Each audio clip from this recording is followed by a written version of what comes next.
ओम श्री परमात्मने नमः। ओम श्री परमात्मने नमः। अथ पंचदशोऽध्यायः। अथ पंचदशोऽध्यायः। गीता शास्त्रमिदं पुण्यं या पठेत् प्रयता पुमान् विष्णोः पद्मनाभोऽपि वैशोकाविवर्जिता। गीताध्ययनशीलस्य प्राणायामपरस्य च नैव सन्ति पापानि पूर्वजन्मकृतानि च। मलनिर्मोचनं पुंसां जलस्नानं दिने दिने भगवद्गीतामधिस्नानं संसारमलनाशनम्। गीतासु गीता कर्तव्या हिरण्यैः शास्त्रविस्तरैः या स्वयं पद्मनाभस्य मुखकर्माभिनिश्रिता। भारतामृत सर्वस्वं विश्वोत्ताद्विनिश्रितं। गीता गङ्गोदकं पीत्वा पुनर्जन्म न विद्यते। सर्वोपनिषदो गावो दुग्धा गोपालनन्दनः।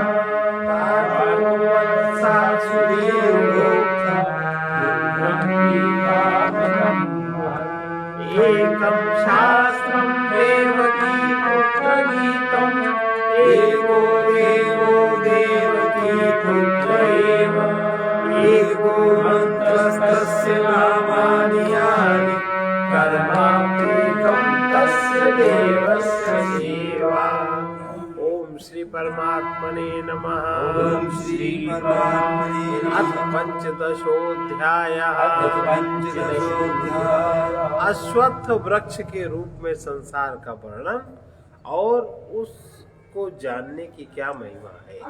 श्री भगवान उवाच। श्री भगवान उवाच। ऊर्ध्वमूलम् अधः शाखम् अश्वत्थं प्राहुरव्ययम्।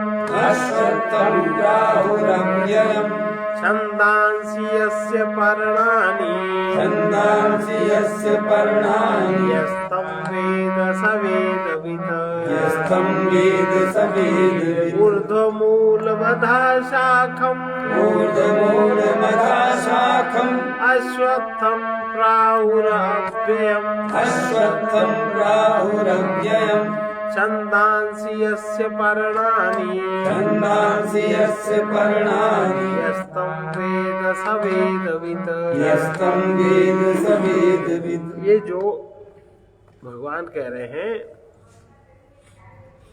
कि आदि पुरुष परमेश्वर जिसका मूल है, मूल माने जड़, और जड़ कभी समाप्त होती नहीं। आदि पुरुष परमेश्वर जिसका मूल है और ब्रह्मा रूप जिसकी शाखा है, उस मूल से एक शाखा निकली ब्रह्मा जी की। आदि पुरुष वासुदेव भगवान ही नित्य अनंत सबके आधार होने के कारण सबसे ऊपर नित्य धाम में सगुण रूप से वास करने के कारण ऊर्ध्व नाम से कहे गए। सबसे ऊपर वे मायापति सर्वशक्तिमान परमेश्वर ही इस संसार रूप वृक्ष के कारण है। इसलिए इस संसार वृक्ष को ऊर्ध्व मूल वाला कहा। उस आदि पुरुष परमेश्वर से उत्पत्ति वाला होने के कारण तथा उस नित्य धाम के नीचे ब्रह्मलोक में वास करने के कारण हिरण्य गर्भ रूप ब्रह्मा को परमेश्वर की अपेक्षा आधा का नीचे कहा, और वही इस संसार का विस्तार करने वाला होने से मुख्य प्रथम शाखा है। इसलिए इस संसार वृक्ष को आधा शाखा वाला कहा। एक शाखा, आधा शाखा, मूल से एक शाखा निकली, वो आधा ब्रह्मा रूप शाखा निकली। संसार रूप पीपल के वृक्ष को अविनाशी कहते हैं। ये जो संसार का रूप है, ये पीपल का वृक्ष है। अश्वत्थ ये अविनाशी वृक्ष है, और अविनाशी इसलिए है, इस वृक्ष का मूल कारण है परमात्मा, और परमात्मा तो है विनाशी, तथा अनादिकाल से इसकी परंपरा चली कोई नहीं जानता कब से चली है। इसलिए इस संसार वृक्ष को अविनाशी कहते हैं। इसका नाश कभी होता नहीं। और इस वृक्ष की शाखा रूप ब्रह्मा से प्रकट होने वाले यज्ञ आदि कर्मों के द्वारा इस संसार वृक्ष की रक्षा और वृद्धि के करने वाले, शोभा बढ़ाने वाले होने से जो वेद हैं, वेद में जो इस संसार वृक्ष की जो नियम व्यवस्था लिखी है वेद में, इसलिए वेद इसके पत्ते कहे गए। जो अविनाशी वृक्ष है इसके वेद पत्ते हैं। और उस संसार रूप वृक्ष को जो पुरुष मूल सहित तत्व से जानता है वही वेद के तात्पर्य को जानने वाला है। अर्थात वेद माने व्यवस्था, जड़ माने परमात्मा, उसकी एक शाखा माने ब्रह्मा जी, और उस जो संसार है उसकी व्यवस्था किस प्रकार हो, उसका नियमन किस प्रकार हो, आचार विचार किस प्रकार हो, इस प्रकार जो इसकी संसार के वृक्ष की रक्षा होती है, वृद्धि होती है, शोभा बढ़ती है, इसलिए वेद इसके पत्ते हैं। अब भगवान की योग माया से उत्पन्न हुआ है संसार क्षणभंगुर, नाशवान, दुख रूप है, और इसके चिंतन को त्याग कर केवल परमेश्वर का नित्य निरंतर अनन्य प्रेम से चिंतन करना वेद के तात्पर्य को जानना समझना है। संसार वृक्ष का विस्तार। और संसार वृक्ष कैसे समाप्त होगा आपके मन से, उसके लिए असंग नामक शस्त्र, असंगता, उसका छेदन करने के लिए असंगता आवश्यक है। अधश्चोर्ध्वं प्रसृतास्तस्य शाखा गुण प्रवृद्धा विषय प्रवाला अधश्च मूलान्यनुसन्ततानि कर्मानुबन्धीनि मनुष्यलोके अधश्च ऊर्ध्वं प्रसृतास्तस्य शाखा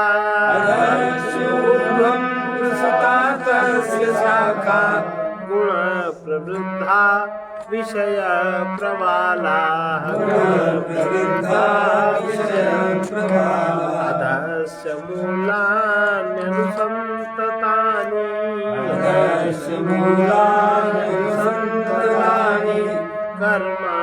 कर्मानुबन्धीनि मनुष्यलोके।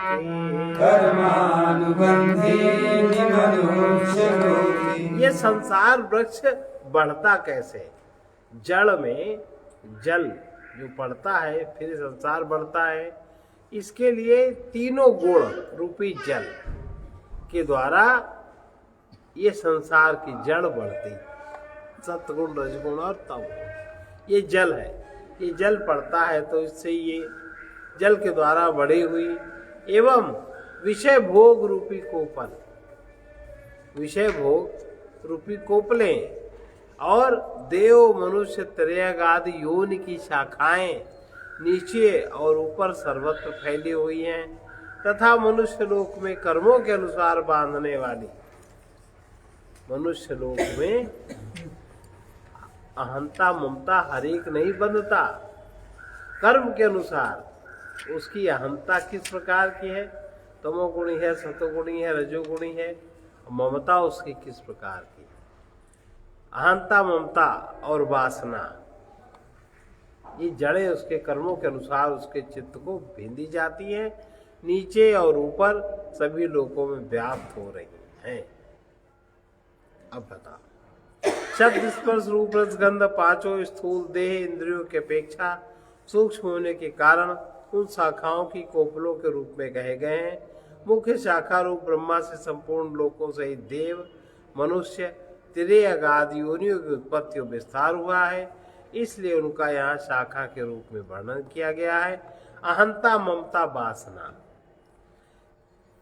रूप मूलों को केवल मनुष्य योनि में, अहंता ममता और वासना का रूप ये जो मूल है ये केवल मनुष्य योनि में कर्मों के अनुसार बांधने वाली जो 3 चीजें मनुष्य रूप में बांधती हैं।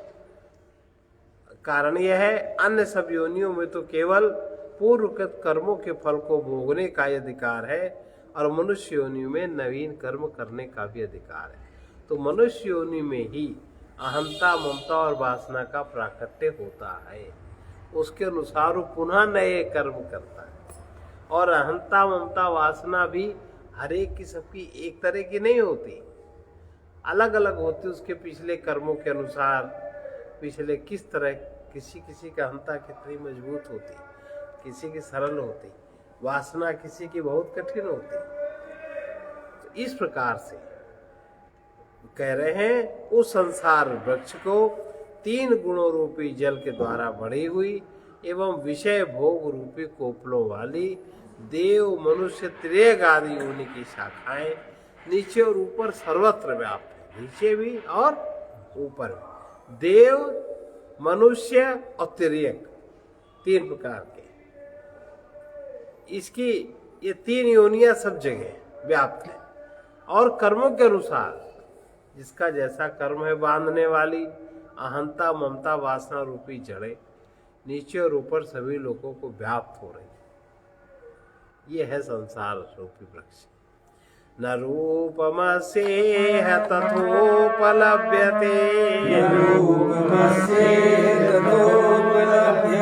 नान्तो न चादिर्न च सम्प्रतिष्ठा, अश्वत्थमेनं सुविरूढमूलम्,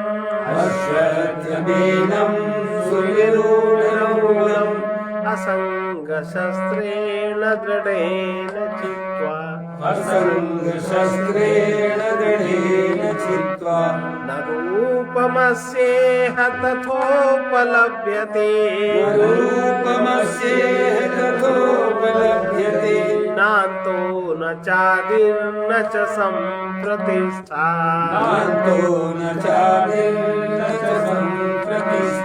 अश्वत्थमेनं सुविरूढमूलम्, असंगशस्त्रेण दृढेन चित्वा,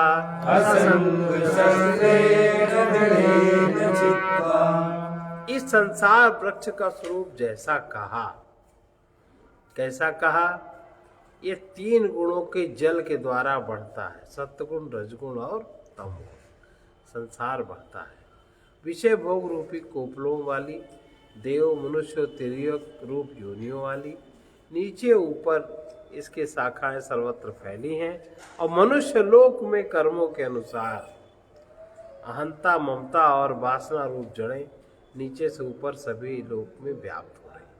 इस संसार वृक्ष का स्वरूप जैसा कहा गया है वैसा विचार काल में नहीं मिलता। अगर आप इस पर विचार करें तो वैसा फिर संसार नहीं मिलता, वैसा इसका रूप विचार काल में नहीं मिलता। और क्योंकि ना तो इस संसार का आदि है, ना इसका अंत है, और ना ही इसकी अच्छी प्रकार से स्थिति है कि एक तरह का बना रहे। भाई तमोगुण प्रधान हुआ, तमोगुण के कर्म वाले जीव ज्यादा हुए तो उस तरह की आंधियां चल गई, सतोगुण वाले ज्यादा हुए उस तरह की चल गई, मिश्रित हुए उस तरह की चल गई। एक सी स्थिति इसकी नहीं है और न इसकी अच्छी प्रकार से स्थिति है। इसलिए इस अहंता, ममता, वासना रूप अति दृढ़ मूल वाले संसार का की जड़ क्या है? अहंता माने मैं हूं, मनुष्य में। ममता माने मेरा है, वासना माने मुझे ये चाहिए। यही चीजें तो है। ये संसार रूप पीपल के वृक्ष को असंग शस्त्रेण, दृढ़ वैराग्य रूप शस्त्र के द्वारा काटा जा सकता है। असंगता में मुक्ति, उसका संग न किया जाए, मन से उसको संग न किया जाए। तो ये जो इस संसार का जैसा स्वरूप शास्त्रों में वर्णन किया गया है, जैसा देखा सुना जाता है, विचार काल में तत्व ज्ञान होने के पश्चात ये वैसा नहीं पाया जाता। जिस प्रकार आँख खुलने के बाद स्वप्न का संसार नहीं पाया जाता, उसी प्रकार से तत्व ज्ञान होने पर ये संसार का रूप नहीं पाया जाता। इसका आदि नहीं है, इसकी परंपरा कब से चली आई इसका कोई अता पता नहीं है, इसका अंत नहीं है, इसकी परंपरा कब तक चलती रहेगी इसका भी कुछ पता नहीं है, इसकी अच्छी प्रकार से स्थिति भी नहीं है। वास्तव में यह क्षणभंगुर और नाशवान है। इस प्रकार ब्रह्मलोक के भोग क्षणिक और नाशवान है, ऐसा समझकर इस संसार के समस्त विषय भोगों में सत्ता सुख प्रीति रमणीयता, सत्ता सुख प्रीति रमणीयता का ना भासना, रमणीयता ना समझना, सत्ता सुख इसमें रमणीयता है ऐसा ना समझना, यही दृढ़ वैराग्य रूपी शस्त्र है। स्थावर जंगम रूप यावन मात्र संसार के चिंतन का अनादिकाल से अज्ञान के द्वारा दृढ़ की हुई अहंता ममता वासना रूप मूलों का त्याग करना ही संसार वृक्ष के अवान्तर मूलों सहित उसको काट देना है असंग शस्त्र द्वारा, अर्थात वैराग्य के द्वारा। ततः पदम तत परिमार्गितव्यम्,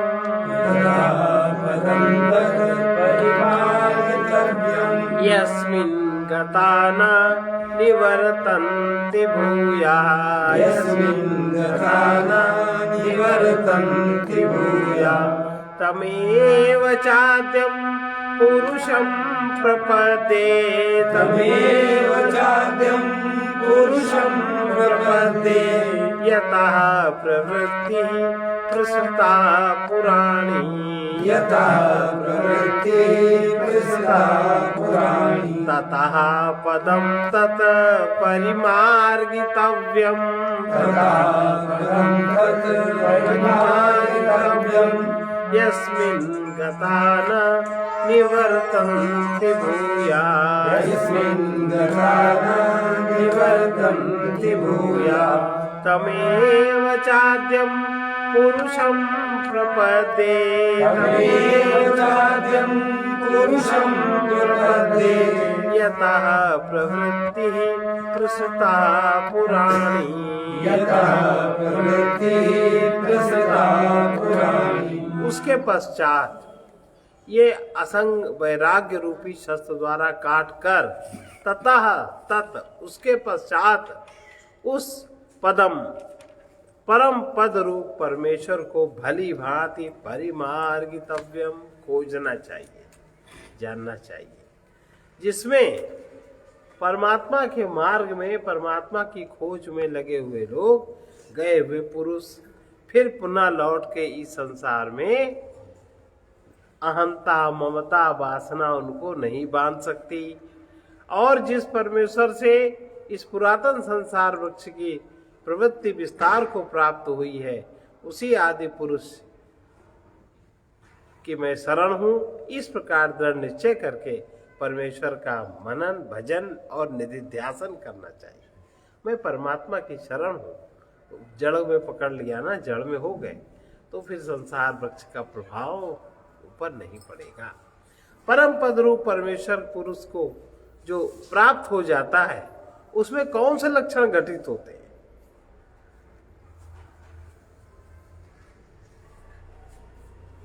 देखो, अगर हम लोग ठीक से परमात्मा का आश्रय, भटकने की बिल्कुल जरूरत नहीं है, नहीं ना कोई हमें ठग सकता है।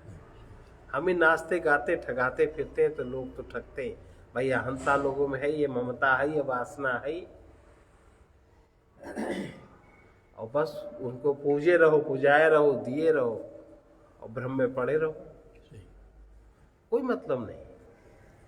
अब जो परम पद का अनुभव कर लेता है, जिसका संसार वृक्ष समाप्त हो जाता है, उस पुरुष के लक्षण क्या है आप बिल्कुल पहचान सकते हो। निर्माण मोहा जित संग दोषा, निर्माण मोहा जित संग दोषा। अध्यात्म नित्या विनिवृत्त कामा, अध्यात्म नित्या विनिवृत्त कामा। द्वंद्वैर्विमुक्ता सुख दुःख संज्ञैः द्वन्द्वैर्विमुक्ता सुख दुःख संज्ञैः गच्छन्त्यमूढा पदमव्ययं तत् गच्छन्त्यमूढा पदमव्ययं तत् निर्माणमोहा जितसङ्गदोषा निर्माणमोहाजितसङ्गदोषा अध्यात्मनित्या विनिवृत्तिकामा अध्यात्मनित्या विनिवृत्तिकामा द्वन्द्वैर्विमुक्ताः सुखदुःखसंज्ञैः द्वन्द्वैर्विमुक्ताः सुखदुःखसंज्ञैः गच्छन्तमूढा पदमव्ययं तत् गच्छन्त्यमूढा पदमव्ययं तत् निर्माण मोह, जिसका मान अर्थात जिसका अहंकार ही तो मान चाहता है, तो जिसका मान नष्ट हो गया है, और जिसका मान नष्ट हो गया उसका मोह समाप्त हो गया। मोह माने अपनी कल्पना में प्रीति की दृढ़ता मोह कहलाती है। और जिद संग दोषा, आसक्ति रूप दोष को जिसने जीत लिया, कहीं भी आसक्त जो नहीं है, जिनकी अध्यात्म नित्य, जिनकी परमात्मा के स्वरूप को जानकर उसमें अच्छी प्रकार वो साक्षी तो वह स्थिति उनकी हो गई, ऐसा समझे स्थिति हो गई है। और जब परमात्मा के स्वरूप को जानकर उसमें वो ठहर गए हैं, विनिवृत्ति कामा, उनकी सारी कामनाएं समाप्त हो गई है। सुख दुख संज्ञ, सुख दुख के द्वंद्वों में से वो छूट गया, उनका मन सुख दुख के द्वंद्व में नहीं है वो। ऐसे ज्ञानी जन उस अविनाशी परम पद को प्राप्त है, ऐसा जानना चाहिए। ढूंढ ले देख ले तो बड़ा आसान है, समझ में आ जाता है। अब वो कहीं वस्त्र न पहने, गंदे रहें, दाढ़ी मूछ रखावें और गेरुआ कपड़े पहने, या कहें कि हम बड़े गुरु हैं, भीड़ इकट्ठी करें, तो सब दिखा ही नहीं है इसमें। और आजकल हम लोग ऐसे गुरु में आकर्षित होते हैं, वो लोग गुरु तो होते गोरू, तो वो हमको और बांध लेते हैं। गुरु का अर्थ है ना वो बंधता है ना किसी को बांधता है। ज्ञान है, दिखा दिया, चलना चाहो तो चल लो, लेना चाहो तो ले लो, कोई आसक्ति नहीं होती, कोई फिर द्वंद्व नहीं होता। फिर से ये श्लोक एक बार दोहराइए, इस श्लोक को याद कर लीजिए। निर्माण मोहा जित संग दोषा, निर्माण मोहा जित संग दोषा, अध्यात्म नित्या विनिवृत्ति कामा, अध्यात्म नित्या विनिवृत्ति कामा, द्वन्द्वैर्विमुक्ता सुख दुःख संज्ञैः, द्वन्द्वैर्विमुक्ता सुख दुःख संज्ञैः गच्छन्त्यमूढा पदमव्ययं तत्, गच्छन्त्यमूढा पदमव्ययं तत्। जिनका मान और मोह नष्ट हो गया है, जिन्होंने आसक्त रूपी दोष को जीत लिया है, जिनकी परमात्मा के स्वरूप में अर्थात स्वयं के चौथे स्तर पर तुरीय अवस्था में जिनकी स्थिति हो गई है, उसकी कामनाएं नष्ट हो जाएंगी, उसकी कामनाएं नष्ट हो गई हैं। सुख दुख द्वंद्वों से विमुक्त ज्ञानी जन उस अविनाशी परम पद को, परमात्मा को प्राप्त है, ऐसा जानना चाहिए। और वो पद कैसा है? वहां जहां पर ये लोग हैं, क्या है? न तद्भासयते सूर्यो, न शशांको न पावकः, यद गत्वा न निवर्तन्ते, तद्धाम परमं मम, न तद्भासयते सूर्यो, न न शशांको न पावकः शशांको न पावकः यद् गत्वा न निवर्तन्ते यद् गत्वा न निवर्तन्ते तद्धाम परमं मम। तद्धाम परमं मम। उस परम पद को जो प्राप्त हो जाता है पुनः वो कहाँ नहीं लौटता, सांसारिक कामनाओं वासनाओं में। संसार में वो इस वातावरण नहीं आता, ऐसा नहीं है। सांसारिक कामनाओं में वासनाओं में आसक्ति ममता वासना में पुनः वो नहीं लौटता, लौट कर उस संसार में फिर नहीं आता। और उस स्वयं प्रकाश परम पद को न सूर्य प्रकाशित करता है, न चंद्रमा प्रकाशित करता है, वही न अग्नि प्रकाशित करता है। और सूर्य चंद्रमा अग्नि इन प्रकाशमान तत्वों की कोई गति नहीं है, वही मेरा परम धाम है। अब जीवात्मा का स्वरूप ये तो परमात्मा का परम धाम हो गया, इसमें कोई दिक्कत? ये अगर अपने पूजा पाठ में शामिल कर लो कोई दिक्कत? कोई नहीं, रोज दोहराओ कोई दिक्कत? कुछ नहीं। किसी ने मना किया? फिर क्यों बाबा बंडल के पीछे पड़े रहते हो भाई, बेवकूफियत पे? अरे भगवान की बात मानो, भगवान की दिव्य वाणी है, वो समझना चाहिए, जानना चाहिए। क्या प्रपंच में क्या फायदा? अब जीवात्मा के इसका स्वरूप भगवान बता रहे हैं। जीवात्मा क्या है? ममैवांशो जीवलोके ममैवांशो जीवलोके जीवभूतः सनातनः जीवभूतः सनातनः मनः षष्ठानीन्द्रियाणि मनःषष्ठानीन्द्रियाणि प्रकृतिस्थानि कर्षति प्रकृतिस्थानि कर्षति ममैवांशो जीवलोके ममैवांशो जीवलोके जीवभूतः सनातनः जीवभूतः सनातनः मनः षष्ठानीन्द्रियाणि मनःषष्ठानीन्द्रियाणि प्रकृतिस्थानि कर्षति। प्रकृतिस्थानि कर्षति। इस देह में सनातन जीवात्मा मेरा ही अंश है। अगर मुझे जानना देखना है तो वहां खोजो। जैसे कि विभाग रहित स्थित हुआ महाकाश घटों में पृथक पृथक की भांति प्रतीत होता है, वैसे ही सब भूतों में एक ही रूप से स्थित हुआ परमात्मा पृथक पृथक भांति भांति प्रतीत होता है। इस देह में स्थित जीवात्मा को भगवान अपना सनातन अंश बता रहे हैं। ये जीवात्मा मेरा सनातन अंश है। इन प्रकृति में स्थित मन और पांचों इंद्रियों को जीवात्मा आकर्षित करता है, उनसे जुड़ के संसार में प्रकाशित होता है। अब वायु जिस तरह से शरीर में वायु गमन करती है, वैसे ही जीवात्मा का गमन कैसे होता है बता रहे। शरीरम यदवाप्नोति यच्चाप्युत्क्रामतीश्वरः गृहीत्वैतानि संयाति वायुर्गन्धानि वाशयात्। शरीरम यदवाप्नोति यच्चाप्युत्क्रामतीश्वरः गृहीत्वैतानि संयाति वायुर्गन्धानि वाशयात्। वायु गंध के स्थान से गंध को जैसे ग्रहण करके ले जाता है। गंध कई सुगंध स्थान में है भाई, गंध है पृथ्वी का गुण, वो स्थिर होगा। सुगंध हो रही है तो हो रही है। और अगर हवा चली तो जिस तरह वो सुगंध को ग्रहण करके ले जाता है, वैसे ही जो देह का स्वामी है जीवात्मा भी जिस शरीर का त्याग करता है,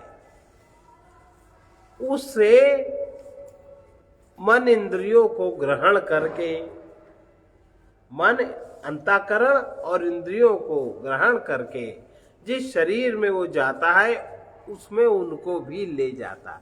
इसलिए प्रत्येक मनुष्य के मन, इंद्रिया, बुद्धि ये सब पुराने हैं, ये नहीं बदलता, गति उसके अनुसार होती है, नया नहीं बनता। वो कुछ नहीं बदलता। वो जहां से उसमें जो जो फीड है, जो जो लिखा पड़ी है, उसी के अनुसार गति होगी। अब पुत्र आपका कहना कैसे माने,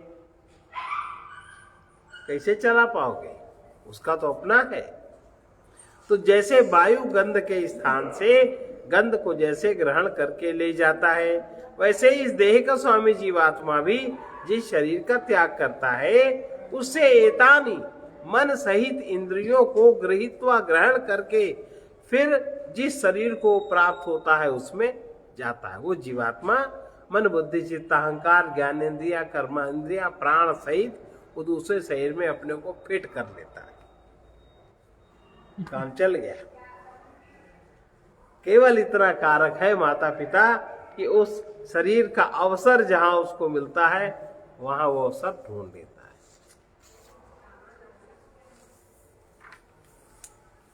मन इंद्रियों द्वारा जीवात्मा के मन और इंद्रियों के द्वारा जीवात्मा विषय सेवन करता है, इसलिए वो संसार के सुख के लिए उनको पकड़े रहता है।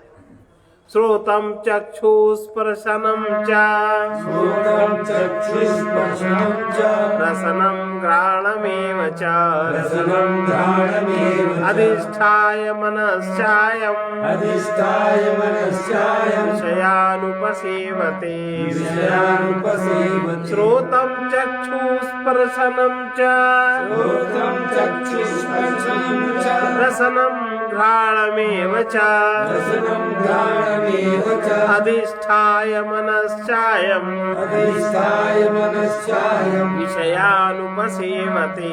विषयानुपसेवते। ये जीवात्मा कान आंख त्वचा तथा रसना और घ्राण और मन को आश्रय करके इन सब के सहारे से विषयों का सेवन करता है और अपने को सुखी और दुखी मानता है। सभी अवस्थाओं में आत्मा को मूढ़ नहीं जानते। सर्व अवस्था में आत्मा किस प्रकार से निरंतर है उसको नहीं जानते। इस बात को ज्ञानी जन जानते हैं।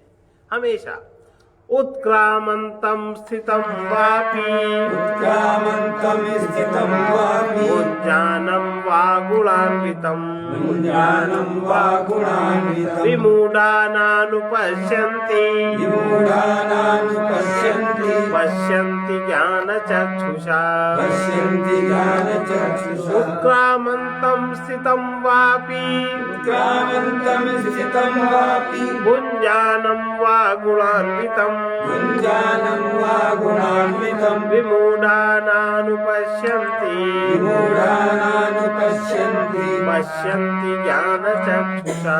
पश्यन्ति ज्ञानचक्षुषा। शरीर को छोड़कर जाते हुए अथवा शरीर में स्थित रहते हुए विषयों का भोग करते हुए तीनों गुणों से युक्त होते हुए अज्ञानी जन नहीं जानते।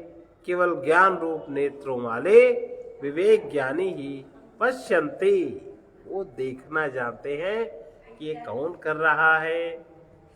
अब देखो, किसी की मृत्यु के दुख से पार होने के लिए इसका जो पिछला श्लोक है इसको अगर बार बार समझा जाए तो किसी की मृत्यु के दुख का प्रभाव नहीं पड़ सकता। कैसे? ये वाला 8वां श्लोक देखो। शरीरम यदवाप्नोति शरीरं यदवाप्नोति यच्चाप्युत्क्रामतीश्वरः यच्चाप्युत्क्रामतीश्वरः गृहीत्वैतानि संयाति गृहीत्वैतानि संयाति वायुर्गन्धानि वाशयात्। वायुर्गन्धानि वाशयात्। वायु गंध के स्थान से गंध को जैसे ग्रहण करके ले जाता है वैसे ही देहादि का स्वामी जीवात्मा भी जिस शरीर का त्याग करता, माने जिस शरीर का त्याग करके वो नए शरीर में प्रविष्ट हुआ है वो मन सहित माने अंतःकरण सहित इंद्रियों को ग्रहण करके फिर वो जिस शरीर में जाता है वो उसमें प्रवेश हो जाता है। तो जो अब जिसका शरीर छूटा तो उस जीवात्मा की यात्रा गति तो वहां की है, यहाँ से कोई मतलब नहीं है। यहाँ जो उसका पड़ाव हुआ, यहाँ जो उसने शरीर छोड़ा उसको यहीं तक यात्रा यहाँ करनी थी, यहीं तक का उसका काम उसने अपना काम बनाया था, चुना था। अब वो समय आया, वो छोड़ करके पुनः अपने मन इंद्रियों को लेकर दूसरे शरीर में प्रविष्ट हो जाएगा। इसलिए इस श्लोक को बहुत गंभीरता से समझना चाहिए। तो किसी के चाहे अचानक होने वाली मृत्यु हो, चाहे सद्या होने वाली मृत्यु हो, उसका दुख से प्राणी मुक्त हो सकता है अगर इस बात को समझ जाए। फिर दुनिया की कल्पनाएं समाप्त।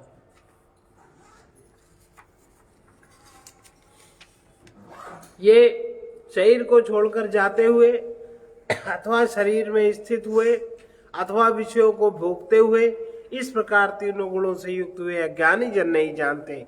केवल ज्ञान रूप वाले विवेकशील ज्ञानी ही तत्व से पश्यंती देखते हैं। क्या देखते हैं? ये क्या हो रहा है, कैसे हो रहा है, क्यों हो रहा है, ये कौन है, इसमें वो जानते हैं। यतन्तो योगिनश्चैनं पश्यन्त्यात्मन्यवस्थितम् यतन्तोऽप्यकृतात्मानो नैनं पश्यन्ति चेतसः यतन्तो योगिनश्चैनं पश्यन्त्यात्मन्यवस्थितम् यतन्तोऽप्यकृतात्मानो नैनं पश्यन्ति चेतसः। यत्न करने वाले जो योगी लोग परमात्मा को अनुभव करने का यत्न करते हैं, वे अपने हृदय में स्थित इस आत्मा को तत्व से जानते हैं, किंतु जिन्होंने अपने अंतःकरण को शुद्ध ही नहीं किया, अर्थात जो विषयानंद को ही चाहते हैं, विषयानंद में ही जो मस्त रहते हैं, ऐसे जिनका अंतःकरण शुद्ध नहीं है, ऐसे ज्ञानी जन तो अनेक प्रकार के यत्न करने पर भी इस आत्मा को नहीं जान सकते। परमेश्वर का तेज जगत में किस प्रकार व्याप्त हो रहा है, कितना गंभीर है। जिनका अंतःकरण शुद्ध है उसी उस तेज को अनुभव करते हैं और उस तेज के स्पर्श मात्र से स्वयं भी तेजस्वी वो हो जाते हैं। जैसे यदादित्यगतं तेजो जगत् भासयतेऽखिलम् यच्चन्द्रमसि यच्चाग्नौ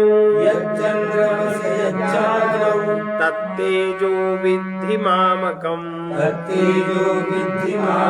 यदादित्यगतं तेजो जगत् भासयतेऽखिलम् यच्चन्द्रमसि यच्चाग्नौ तत्तेजो विद्धि मामकम्। सूर्य में स्थित दो जो तेज संपूर्ण जगत को प्रकाशित करता है तथा दो जो तेज चंद्रमा में स्थित है और जो अग्नि में है, उसको तू मेरा ही तेज जान। अब इन तीनों तेज की जो परमात्मा के ज्ञान के कारण एकता समझ जाता है, वो स्वयं भी तेजस्वी हो जाता है। उसके अंदर जो तेजस्वी हो जाता है, उसके अंदर 5 धातु के बाद 5, 6, 7 ये सब धातुएं पचने लगती हैं, तो उससे उसका शरीर मन दिव्य और तेजस्वी हो जाता। और जब तक वो नहीं जानता तब तक पचाने की सामर्थ्य नहीं। जरा सा संसर्ग हुआ, आंधी आई, आपकी शक्ति किसी भी प्रकार से बाहर जगत में बह गई। इसलिए पृथ्वी रूप संपूर्ण जगत को धारण करने वाले, चंद्रमा रूप से सबका पोषण करने वाले परमेश्वर का कैसा प्रभाव है। भगवान कह रहे हैं गामाविश्य च भूतानि धारयाम्यहमोजसा पुष्णामि चौषधी सर्वा सोमो भूत्वा रसात्मकः गामाविश्य च भूतानि धारयाम्यहमोजसा पुष्णामि चौषधी सर्वा सोमो भूत्वा रसात्मकः। और मैं ही पृथ्वी में प्रवेश करके अपनी शक्ति से सब भूतों को धारण करता हूँ। अब अगर कोई कल्पना करे या भविष्यवाणी करे कि पृथ्वी फलाने सन में नष्ट हो जाएगी, हो सकता है, वो अपना अपनी व्यवस्था है, उस हिसाब से होगी। और रस स्वरूप अमृतमय चंद्रमा होकर संपूर्ण औषधियों को अर्थात वनस्पतियों को मैं ही पुष्ट करता हूँ। भगवान अपने को वैश्वानर रूप में हर शरीर के अंदर उपस्थित बता रहे हैं, बात समझना चाहिए। अहम वैश्वानरो भूत्वा प्राणिनां देहमाश्रिता प्राणापान समायुक्तः पचाम्यन्नं चतुर्विधम् अहम वैश्वानरो भूत्वा प्राणिनां देहमाश्रिता प्राणापान समायुक्तः पचाम्यन्नं चतुर्विधम् मैं ही सब प्राणियों के शरीर में स्थित रहने वाला प्राण और अपान से संयुक्त जो वैश्वानर अग्नि रूप होकर मैं ही 4 प्रकार के अन्नों को पचाता हूँ। 4 प्रकार के अन्न है। जितने प्राणी जो भी अन्न सेवन करते हैं 4 प्रकार के तो हैं।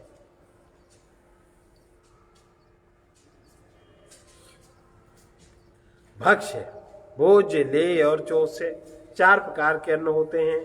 उनमें जो चबाकर खाया जाता है वो भक्ष्य है।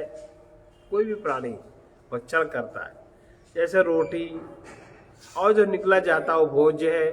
दूध चाटा जाता है वो लेय है, और जो चूसा जाता है चोष्य है, जैसे गन्ना आदि। और विचार के द्वारा बुद्धि में रहने वाला संशय, विपर्य, दोषों का नाम हटाने का नाम अपोहन। इन अन्नों को मैं ही पचाता हूँ। सर्वस्य चाहम हृदि सन्निविष्टो मत्तः स्मृतिर्ज्ञान अपोहनं च वेदैश्च सर्वैरहमेव वेद्यो वेदांत वेद विदेव चाहम् सर्वस्य चाहं हृदि सन्निविष्टो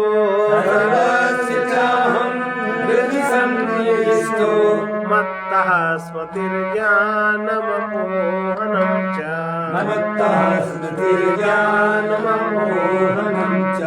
वेदैश्च सर्वैरहमेव वेद्यो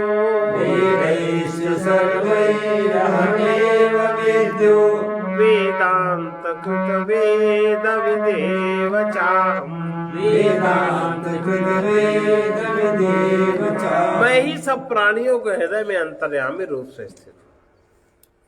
मैं स्थित हूँ तो इसलिए मैं सब कुछ जानता हूँ, मैं सबका सब कुछ जानता हूँ। अर्थात चौथा स्तर तुरीय अवस्था। और तथा मुझसे ही स्मृति, ज्ञान और अपोहन माने जब हमारी बुद्धि में संशय, विपर्य आदि दोष हट जाते हैं, संशय और भ्रम जब नहीं रहता, श्रद्धा और विवेक जब जागृत हो जाता है, तब उस स्थिति का नाम अपोहन है। होता है मुझसे ही अपोहन होता, माने मेरे द्वारा ही संशय और भ्रम हटता है। सब वेदों द्वारा मैं ही जानने योग्य हूँ। मैं ही सब प्राणियों के हृदय में अंतर्यामी रूप से स्थित हूँ, तथा मुझसे ही स्मृति, ज्ञान और अपोहन होता है, और सब वेदों के द्वारा मैं ही जानने योग्य हूँ। तथा वेदांत कृत, वेदांत की रचना करने वाला, वेदों को जानने वाला, दोनों ही मैं जो रचना, जिस लेवल से रचना करी गई वेदों की बुद्धि से, वही बुद्धि जागृत होगी तब तो कोई वेद समझ पाएगा। इसके नीचे स्तर पे कोई समझ नहीं पाएगा, तो उसमें कोई मिश्रण कैसे कर सकता है। वेद, वेदांत, स्मृति, पुराण आदि, इनमें जो लोग ये बात कहते हैं कि प्रक्षिप्त है, उस स्तर की जब बुद्धि जागृत होगी तब वो वासना नहीं रहेगी, तो कोई कैसे उसे प्रक्षेपण कर सकता है। ये भी एक अपने अज्ञान को छिपाने का एक तरीका और बात को ना समझने का एक ढंग लोगों ने निकाल रखा है। ये व्यवस्था शुरू हुई आर्य समाजियों में कि जो हम कह रहे हैं वही सत्य और जो हम नहीं कह रहे वो सत्य नहीं, ऐसा। तो वेदांत का कर्ता, वेदों को जानने वाला भी मैं ही हूं। समस्त भूतों को क्षर और कूटस्थ आत्मा को अक्षर बताया, ऐसा भगवान कह रहे हैं। द्वाविमौ पुरुषौ लोके द्वाविमौ पुरुषौ लोके क्षरश्चाक्षर एव च क्षरश्चाक्षर एव च क्षरः सर्वाणि भूतानि क्षरः सर्वाणि भूतानि कूटस्थोऽक्षर उच्यते। कूटस्थोऽक्षर उच्यते। द्वाविमौ पुरुषौ लोके द्वाविमौ पुरुषौ लोके क्षरश्चाक्षर एव च क्षरश्चाक्षर एव च क्षरः सर्वाणि भूतानि क्षरः सर्वाणि भूतानि कूटस्थोऽक्षर उच्यते। कूटस्थोऽक्षर इस संसार में नाशवान और अविनाशी भी दो प्रकार के पुरुष हैं। इनमें से संपूर्ण भूत प्राणियों के जो शरीर है वो तो नाशवान है और जो जीवात्मा है वो अविनाशी है। पुरुषोत्तम का स्वरूप क्या है? लेकिन जो उत्तम पुरुष है इन दोनों से अलग है। उत्तमा पुरुषस्त्वन्यः उत्तमः पुरुषस्त्वन्यः परमात्मेत्युदाहृतः परमात्मेत्युदाहृतः यो लोकत्रयमाविश्य यो लोकत्रयमाविश्य बिभर्तव्यः ईश्वरः। विभर्तव्य ईश्वरः। उत्तमः पुरुषस्त्वन्यः उत्तमः पुरुषस्त्वन्यः परमात्मेत्युदाहृतः परमात्मेत्युदाहृतः यो लोकत्रयमाविश्य यो लोकत्रयमाविश्य बिभर्तव्यः ईश्वरः। विभर्तव्य ईश्वरः। जो उत्तम पुरुष है वो तो अन्य है, जो तीनों लोकों में प्रवेश करके सबका धारण करता है, सबका पोषण करता है। अविनाशी वो धारण पोषण करने वाला अविनाशी परमेश्वर परमात्मा। इस प्रकार से उसका चार प्रकार का संवेदन, सबका पोषण करने वाला एवं अविनाशी परमेश्वर और परमात्मा, इस प्रकार कहा गया है। पुरुषोत्तम तत्व की प्रसिद्धि कैसे है बता रहे। यस्माक्षरम् अतीतः अहम् यस्माक्षरमतीतमहम् अक्षरात् अपि उत्तमः अक्षरादपि उत्तमः अतस्मिन् लोके वेदे ततोऽस्मिन् लोके वेदे च प्रथितः पुरुषोत्तमः च प्रथितः पुरुषोत्तमः यस्माक्षरम् अतीतोऽहम् यस्माक्षरमतीतोऽहम् अक्षरादपि च उत्तमः अक्षरादपि च उत्तमः अतोऽस्मि लोके वेदे च अतोऽस्मि लोके वेदे च प्रथितः पुरुषोत्तमः प्रथितः पुरुषोत्तमः क्योंकि मैं नाशवान जड़वर्ग क्षेत्र से सर्वथा अतीत हूँ, अविनाशी जीवात्मा से भी मैं उत्तम हूँ। इसलिए लोक में और वेद में भी पुरुषोत्तम नाम से मुझको लोग जानते हैं, मैं जाना जाता हूँ। भगवान श्री कृष्ण को पुरुषोत्तम जो समझते हैं उनका प्राकट्य उसी पुरुषोत्तम की सत्ता से है। ऐसा यो मामेव सम्मूढ़ो यो मामेव सम्मूढो जानाति पुरुषोत्तम जानाति पुरुषोत्तमं न सर्वविद भजति माम् सर्वविभजति मां सर्वभावेन भारत। सर्वभावेन भारत यो मामेव सम्मूढ़ो यो मामेव सम्मूढो जानाति पुरुषोत्तमम् जानाति पुरुषोत्तमं स सर्वविद भजति माम् सर्वविभजति मां सर्वभावेन भारत। सर्वभावेन भारत हे भारत, जो ज्ञानी पुरुष इस प्रकार तत्व से पुरुषोत्तम मुझको जानता है, तत्व से जो पुरुषोत्तम और जीवात्मा अक्षर और अक्षर और जीवात्मा को जानता है, वो सब प्रकार से निरंतर मुझ परमेश्वर वासुदेव का ही भजन करता है। इति गुह्यतमं शास्त्रम् इति गुह्यतमं शास्त्रम् इदमुक्तं मया नघ इदमुक्तं मया नघ एतद्बुद्ध्वा बुद्धिमानः स्यात् एतद्बुद्ध्वा बुद्धिमानः स्यात् कृत्यश्च भारत कृत्यस्य भारत इति गुह्यतमं शास्त्रम् इति गुह्यतमं शास्त्रम् इदमुक्तं मया नघ इदमुक्तं मया नघ एतद्बुद्ध्वा बुद्धिमानः स्यात् एतद्बुद्ध्वा बुद्धिमानः स्यात् कृत्यश्च भारत कृत्यस्य भारत अनग अनग माने जिसके पाप समाप्त हो गए हो, जो निष्पाप हो गया हो। हे निष्पाप अर्जुन, इस प्रकार ये अति रहस्युक्त गोपनीय शास्त्र मेरे द्वारा कहा गया। मैंने कहा ऐसा नहीं, मैं इसका माध्यम बना। मैं श्री कृष्ण इस ज्ञान का माध्यम बना। मैंने कहा ऐसा नहीं कह रहे। इसको तत्व से जानकर मनुष्य ज्ञानवान और कृतार्थ हो जाता है। ओम तत्सदिति श्रीमद्भगवद्गीतासु उपनिषत्सु ब्रह्म विद्यायां योग शास्त्रे श्री कृष्णार्जुन संवादे पुरुषोत्तम योगो नाम पंचदशोऽध्याय। हरि ओम।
तुम जिससे सब कुछ पाते भगवान वही है। तुम जिससे सब कुछ पाते भगवान वही है। उससे विमुख बना देता जो, उससे विमुख बना देता जो मानव को अभिमान वही, मानव को अभिमान वही। त्यागी वो जो अहंकार के, त्यागी वो जो अहंकार के सहित वासना को तज देवे, सहित वासना को तज देवे। भय चिंता मिट जाए जिसकी, भय चिंता मिट जाए जिससे आस्तिकता सद्ज्ञान वही है। आस्तिकता सद्ज्ञान वही है। भूल न जाना तुम जिससे सब कुछ पाते भगवान वही। भूल न जाना तुम जिससे सब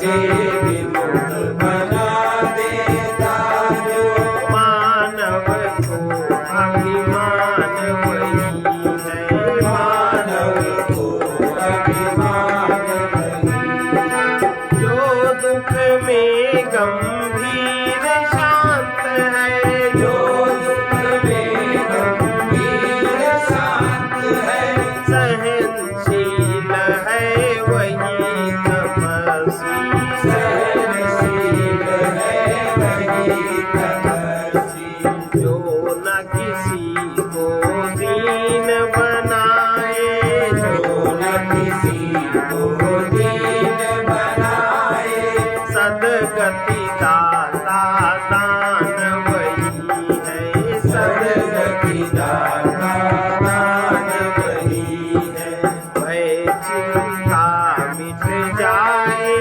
जिससे भय चिंता मिट जाए जिससे आस्तिक का सद्ज्ञान वही है, आस्तिकता सद्ज्ञान वही है जो धन चाहे वो निर्धन है, जो धन चाहे वो निर्धन है मान चाहता है अभिमानी, मान चाहता है अभिमानी पथिक जो न कुछ चाहे जग से, पथिक जो न कुछ चाहे जग से बंधन मुक्त महान वही है, बंधन मुक्त महान वही है भूल न जाना तुम जिससे सब कुछ पाए, भगवान वही है, भूल न जाना तुम जिससे सब कुछ पाते भगवान वही है उससे विमुख बना देता जो, उससे विमुख बना देता जो मानव को अभिमान वही है, मानव को अभिमान वही परमात्मा और जीवात्मा के मध्य में अहंकार की बहुत मोटी दीवार है, वो अभिमान के द्वारा दृढ़ होती है। ज्ञान द्वारा ही अहंकार देखा जाता है। जो कुछ संसार में तुम्हें मिला है उसे अपना न मानकर प्रभु का जानो, और प्रभु को ही अपना मानकर उसी के प्रेम का अनुभव करो। ओम शांति शांति। सर्वे भवन्तु सुखिनः, सर्वे सन्तु निरामयाः, सर्वे भद्राणि पश्यन्तु, मा कश्चित् दुःखभाग् भवेत्। कृष्णाय वासुदेवाय हरये परमात्मने गणतक्लेशनाशाय गोविन्दाय नमो नमः। उग्रवीर महाविष्णु उग्रवीर महाविष्णुं ज्वलन्तं सर्वतोमुखं ज्वलन्तं सर्वतोमुखं नृसिंहं भीषणं भद्रं नृसिंहं भीषणं भद्रं मृत्युर्नमाम्यहम्। मृत्युर्नमाम्यहम्।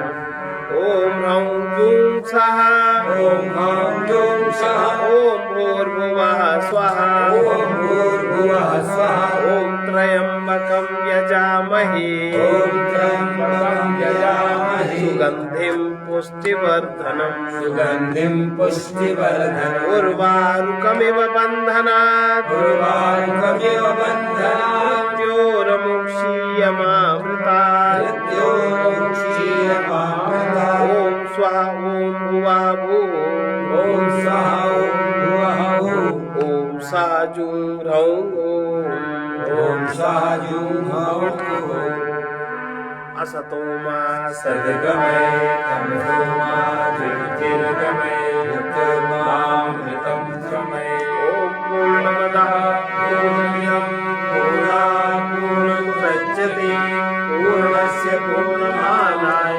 पूर्णमेवावशिष्यते। ॐ शान्ति शान्ति शान्तिः।